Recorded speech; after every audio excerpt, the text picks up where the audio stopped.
Team India head coach Gautam Gambhir తీరుపై భారత senior ఆటగాళ్లు అసంతృప్తిగా ఉన్నట్లు తెలుస్తోంది. అందుకే వాళ్ళు అనఫీషియల్ గా గంభీర్ పై బీసీసీఐకి కంప్లైంట్ ఇచ్చినట్లు సమాచారం. అసలు ఏం జరిగిందో విషయంలోకి వెళ్తే 2024 టీ20 వరల్డ్ కప్ తర్వాత రాహుల్ ద్రావిడ్ హెడ్ కోచ్ పదవీ కాలం పూర్తి కావడంతో గౌతమ్ గంభీర్ ను ఏరికోరి మరీ బీసీసీఐ కొత్త కోచ్ గా సెలెక్ట్ చేసింది. అయితే ఆ తర్వాత గంభీర్ నేతృత్వంలో టీమిండియా సాధించిన విజయాలను అటుంచితే ఇప్పటికే ఎన్నో ఘోరమైన అవమానాలను ఎదుర్కొంది.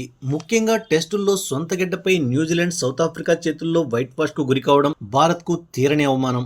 ఇక రీసెంట్ గా టీ20 సిరీస్ లో ఐర్లాండ్ లాంటి చిన్న టీంతో క్లీన్ స్వీప్ అవడం, దాన్ని కంటిన్యూ చేస్తూ ఇంగ్లాండ్ చేతిలోనూ క్లీన్ స్వీప్ కావడం టీమిండియా ఫ్యాన్స్ ను తీవ్రంగా డిసప్పాయింట్ చేసింది.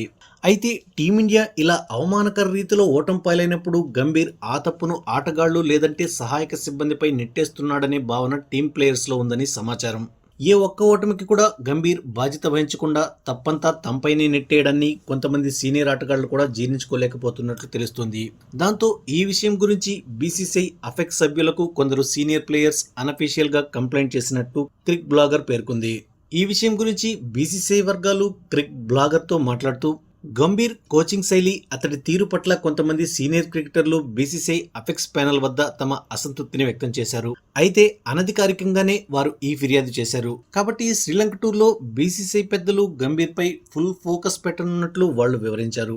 ఒకవేళ శ్రీలంక టూర్లో కూడా టీమిండియా ఫెయిల్ అయితే టెస్ట్ ఫార్మాట్ లో గంభీర్ కోచ్ గా కొనసాగడం ప్రశ్నార్థకంగా మారుతుంది. ఈ నేపథ్యంలో గంభీర్ శ్రీలంక పర్యటనలో ఎటువంటి నిర్ణయాలు తీసుకోబోతున్నాడో వేచి చూడాల్సిందే.